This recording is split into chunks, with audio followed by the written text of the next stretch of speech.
Oh, ma people, ça va? On dit quoi? Je suis en train de faire ma balade matinale avec ma petite Sino. Comment? What are you doing? Elle va commencer ces bêtises-là. Ma people, je voulais vous parler de deux communautés qui dérangent beaucoup le peuple africain. Vous avez compris, non? Ces deux communautés sont le peuple ivoirien et le peuple camerounais. Voilà les deux pays destructeurs du continent africain. Quand je parle destructeurs, des valeurs morales. Vous avez compris, non? Ils n'ont pas de moralité. Ils n'ont pas de classe. Ils n'ont pas de dignité. Ils n'ont pas d'éthique. C'est deux peuples qui... ça dit qu'en 2024, ils se comportent toujours comme les animaux de la forêt vierge. Si vous comprenez ce que je veux vous dire. Mais je vais vous parler de ce qui se passe aux États-Unis. Oui. Les deux communautés, les plus grandes voleuses africaines aux États-Unis sont les Camerounais et les Ivoiriens. Quelque chose que j'ai vu avec mes propres yeux. Il y a plusieurs années, j'hébergeais une fille chez moi, une fille bamileke. Elle sortait de Londres. Donc, je voulais réaménager ma maison avec... je voulais mettre les miroirs dans la maison et tout. Donc, je vais dans un magasin qu'on appelle Ross. À Ross, il y a beaucoup les soldes. Vous comprenez un peu, non? Donc, je prends la fille, je la mets dans ma voiture, je conduis, on arrive au magasin. Elle sortait de l'Angleterre. Hein. Donc, on entre dans le magasin. Vous savez, quand vous entrez dans le magasin, chacun part de son côté. Tu regardes les choses que tu veux. Ok, moi j'ai pris mes miroirs. Je l'ai appelée. Elle m'a retrouvé là où j'étais. On est parti à la caisse. Quand j'ai fini de acheter mes choses, on est sorti. Quand on sort du magasin, elle me dit, Amout, je veux dire ma personne, ma soeur. Amout, tu n'as rien remarqué. J'ai dit quoi? Je croyais qu'elle parlait du magasin. J'ai dit quoi? Remarquer quoi? Elle dit que toi tu ne remarques rien. J'ai dit rien comment? Quoi? Elle dit, regarde-moi, tu ne remarques rien. Je la regarde et je ne remarque rien. Ma Bible, vous savez moi, hein, moi je vis comme, je sais pas, je suis comme une militaire. Et moi, je n'ai pas trop le temps à perdre sur certaines choses. Je ne fais pas attention aux petits détails, aux gens. Vous comprenez, non? Yeah. Elle me dit, tu n'as rien remarqué? Je dis non, ma Bible. Elle avait volé la casquette dans le magasin et elle a volé les chaussures. C'est-à-dire que la chaussure avec laquelle elle est partie au magasin, elle a laissé ça là-bas.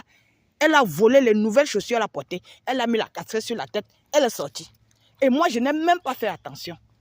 Vous voyez comment les gens là sont dangereux. Hein? Ici, c'est l'Amérique. Heureusement que c'est les petits vols.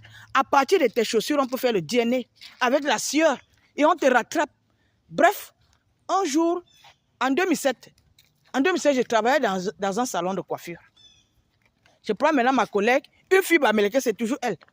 Je prends ma collègue, on part dans un magasin. Comment on appelait même le magasin là?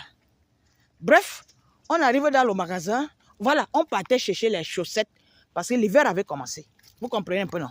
Donc, elle part de son côté, je pars de mon côté. Chacun, on n'a pas le même goût. Après, maintenant, quand moi j'ai fini de faire mes courses, puisqu'on était au salon, on était en train de coiffer, on a juste profité parce qu'on n'avait pas les clientes. Je l'appelle, elle ne prend pas le téléphone. Pour lui dire que, je voulais même déjà sortir son nom. Pour lui dire que ma soeur, allons-y, rentrons au salon, parce que c'est moi qui conduisais. Vous comprenez, non? Je l'appelle, elle ne prend pas. Après, j'appelle encore, c'est la voix d'un homme qui prend le téléphone.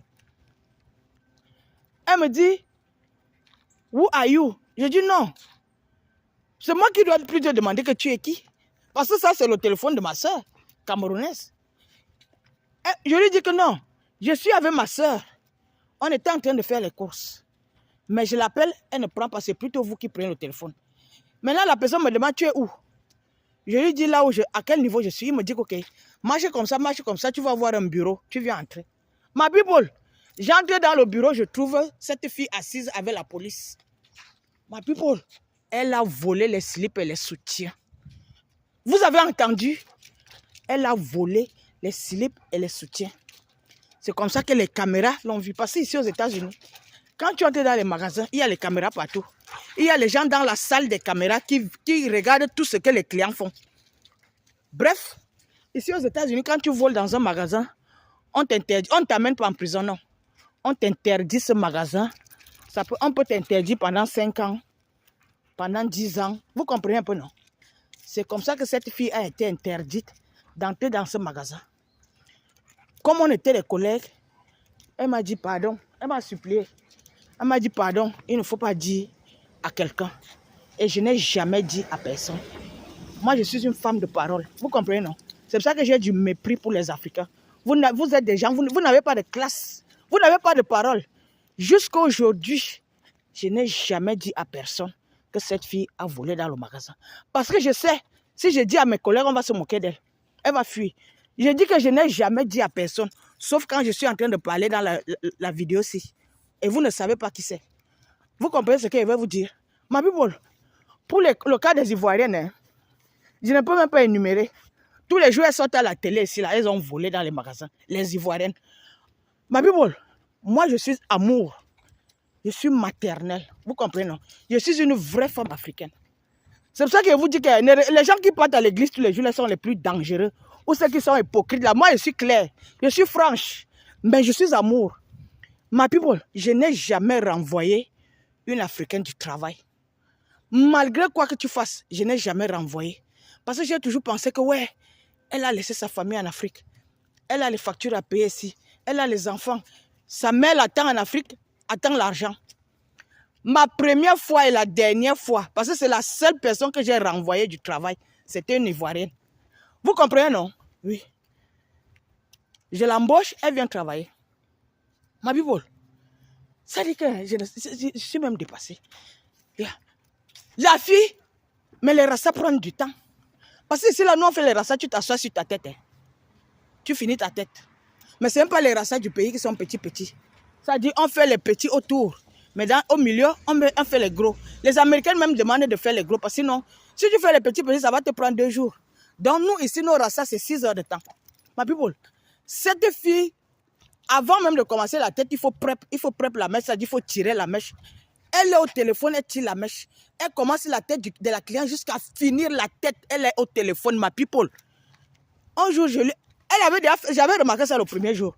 Donc, je l'appelle au bureau, je lui dis que tu vois, ici là, on doit respecter les clientes. Tu ne peux pas commencer, gentiment, hein, tu ne peux pas commencer une tête et finir au téléphone. Ça irrite la cliente parce que les tresses font mal. Pendant que tu parles, tu coiffes, tu ne fais que parler. Parce que les clients m'ont appelé, m'ont dit que, man, this girl, she's full of shit. Vous comprenez, bon non? Quand je lui dis ça, elle commence à avoir une attitude. Parce que je peux vous dire, entre une Camerounaise et une Ivoirienne, il faut choisir une Camerounaise. Vous avez compris? Parce que la femme camerounaise a quand même le respect de l'être humain. Mais les femmes ivoiriennes, je ne peux pas dire toutes, hein, je ne connais pas toutes. Elles ont une mauvaise réputation ici aux États-Unis. Personne ne veut travailler avec elles. Elles travaillent entre elles dans leur salon de coiffure. Mais une étrangère prend une Ivoirienne, non. Jamais. Les gens ne veulent même pas coiffer avec elles. Non. Les gens ne veulent pas coiffer avec elles. Je l'appelle, je lui dis que ouais, il faut aller doucement. Il ne faut pas trop parler quand tu coiffes la cliente. Elle va me répondre mal. Et je dis, tu vas me répondre mal. Attends. Quand elle a fini de tresser, je lui ai envoyé un message. Je lui ai dit que bon, il ne faut plus venir. Oui, moi, je n'ai pas le temps de tourner en rond. Je dis, je ne veux plus que tu entres ici. Je ne veux plus que tu entres ici. Je l'ai bloqué. I don't give a fuck. Ma Bible, je dis, en 19 ans de carrière dans la coiffure, cette fille ivoirienne était la seule que j'ai renvoyée du travail. Donc, vous pouvez comprendre leur moralité, leur mentalité. Les plus malhonnêtes du continent africain, ce sont les femmes ivoiriennes. Et voilà ce que je vous dis. Je dis que, hein, entre ivoirienne et camerounaise, choisissez camerounaise. Moi, je vous dis, je sais de quoi je parle. Je ne peux même pas entrer dans tous les détails. Ce sont des voleuses, ma people. Je dis qu'elles sortent à la télé si tous les jours sont allés voler dans les magasins. Elles volent en groupe. Elles entrent dans un magasin peut-être à 5. Elles sont organisées, elles volent. Les Ivoiriennes, je dis bien. Ok, ma people. Quand vous êtes en Bénin, évitez la compagnie de ces gens-là. Vous comprenez, non? Évitez la compagnie des Africaines, bottom line. Oui. Africaines, ne marchez pas avec les Africaines quand vous êtes en bain. Sinon, vous allez vous retrouver dans les problèmes. Voilà ce que je vous dis. Peace out.